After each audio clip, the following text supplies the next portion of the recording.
Hello, and thank you for joining this webinar, part 2 of a 3-part series. I'm Ellie, a membership officer here at the Weldon Institute. Part 1 and 3 will be available on the website very soon. But I've already covered the overview of the application process and where I will be covering what a successful interview looks like. For information on what our assessors are specifically looking for when it comes to the appendix, CPD, and reference to the code of conduct, please get comfortable. This should take around 20 to 25 minutes. Just to note, as with part 1, these slides will be available for circulation on the member portal or via email for non-members thereafter.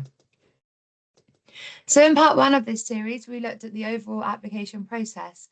In part 2, we're going to focus more closely on what the assessors will be expecting to see when your application goes to the virtual panel. Now, the term virtual panel simply refers to how this stage is organised. The panel rotates on a monthly, sometimes weekly basis, and your application is reviewed by them virtually.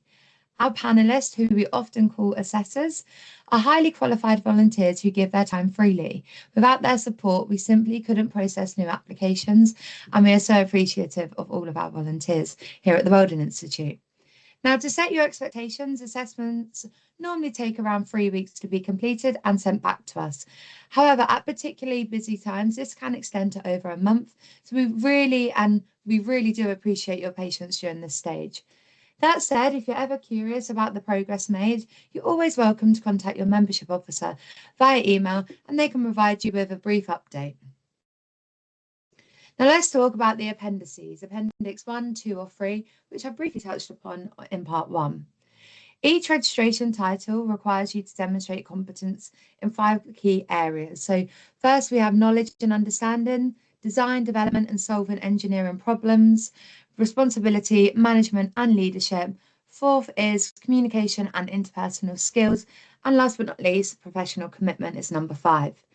For Engineering Council registration, you must submit one of these appendices, so one of being 1, 2 or 3. The key here that your submission should provide anecdotal evidence. In other words, detailed descriptions of real situations or events where you personally demonstrated the required competencies in your professional role. There are some very key points to remember. The appendix is one of the most, if not the most critical document in your application, so it must be completed with care and attention to detail. Please focus entirely on your own actions and contributions, not of those of your team or colleagues. And finally, do not attach any supporting documents. The appendix must stand on your own. Any submitted with supporting documents will be rejected and asked to resubmit. Now let's look at what the assessors are really looking for in your appendix. Our assessors want to see clear, specific and personal examples drawn directly from your professional experience, not from your academic work and not from what your team did as a whole. So what does that mean in practice? Use anecdotal evidence, describe real situations or events from your own career. Focus on your role, use I statements, not we or us, and be very clear about what you did. Choose recent examples, ideally from your current role, or if that's not applicable, within the last 5 years. Remember, one strong example can cover more than one competency, and it is fine to use the same project across different areas. You should also aim to provide 1 or 2 specific examples per competency, with each one written as short, focused paragraphs. And one final reminder, the suggestions provided are just that, suggestions. You don't need to cover them all. Pick the examples that best reflect your own experience. Please think of it this way. Don't just tell us that you've done something, show us that you did it with a clear example. Just as important as knowing what to include is knowing what to avoid. Firstly, please do not use examples from academic work. That means dissertations, PhDs or coursework. The assessors are only interested in your professional experience when it comes to assessment for applications. Second, do not attach supporting documents, as I've already said. Attachments aren't accepted and everything you need to say must be directly written into the appendix. And lastly, don't describe your team's actions. The assessors want to understand your personal contribution, not what the group has achieved together. A final tip to remember is that the appendix is one of the most important parts of your registration application. Please take the time to craft clear, detailed responses that clearly showcase your competence and your experience. Now, the next couple of slides may seem slightly repetitive. However, it is important that I cover each appendix well to cater for all of our prospective members or current members looking to upgrade. The common theme, as you will notice, is taking your time and ensuring great understanding. That being said, when it comes to NCHEC applications, there are a few key things to keep in mind. First, do not be afraid to ask for help. Your sponsors or a mentor, either within your company or outside of it, can provide valuable support and guidance. Second, keep your application clear and to the point. There's no need to make it sound flowery or overcomplicated. The assessors really just want to see how you demonstrate the competence in what you do.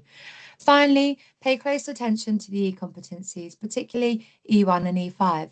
These are the areas where candidates often struggle the most. Be sure to review the supporting documents and select strong personal examples from your own experience to show you how you have met those requirements. On screen here, you can see Appendix 2, which is required for incorporated engineer applications. The requirements here are not quite different from those for EngTech. Not only are the levels of expected responsibility higher, there are also additional educational prerequisites to meet. From experience, we have found that many candidates struggle most with sections C and E of the appendix. So I would strongly recommend taking the time to really understand these sections before you begin completing the appendix 2. Remember, you don't need to tackle this alone. Lean on your sponsors for support. They have agreed to guide you, after all, throughout the process and are there for help. And finally, Appendix 1, which is on screen now. This is a document required for chartered engineer applications. It's really important you take the time to read this thoroughly. Check carefully what is being asked and always refer back to the UK spec for additional guidance. If you approach this methodically and give it proper attention, the process should flow smoothly. I'd also recommend being absolutely confident in the competence you are addressing before writing about it, whether that means you start your CEng application and come back to various points when you feel you've gained that knowledge and experience within your role. The competencies assessed here are broadly similar to those for IEng. However, the expectations are set at a higher level of responsibility, and the academic prerequisites are also more demanding, reflecting the greater level of professional experience required for CEng applicants. Now let's look at the importance of CPD. Submitting your CPD record isn't just about ticking a box, it's about showing that you're committed to staying competent and professional throughout your career. CPD assures that you continue to perform effectively in your role, but it also helps you prepare for future opportunities and new responsibilities. It gives you the chance to set out long-term career plans, and it strengthens your professionalism in a much wider context. It's also important to highlight that when you apply for Engineering Council registration, you're agreeing to follow all of the CPD standards and requirements set out by the Council. Failure to maintain these standards doesn't just weaken your profile or your application, it can actually further down the line result in the loss of your registration status. CPD really is central to both your professional development and your professional standing. So how do you actually maintain your CPD? Firstly, it's important to carry out a variety of development activities, not just training courses, but also things like mentoring, technical meetings, or self-directed learning. Second, make sure you record everything. Every CPD activity you complete should be documented. Lastly, don't just list what you did, reflect on what you learned and what you achieved and record that as well. Next, you need to evaluate your CPD activities against the objectives you originally set. Ask yourself, did this activity help me move closer towards my goals? It's also good practice to review your CPD plan regularly to keep it relevant and up to date to your own goals. And finally, CPD isn't just about personal development. You can also support others within the profession by mentoring and sharing your knowledge. That is a very important part of professional growth too. When it comes to your CPD record, it should cover at least 2 years prior, but ideally no more than 3. And when I talk about the length of cover, that is just when we're looking at applications. So going back 2 years, as I've said, no more than 3.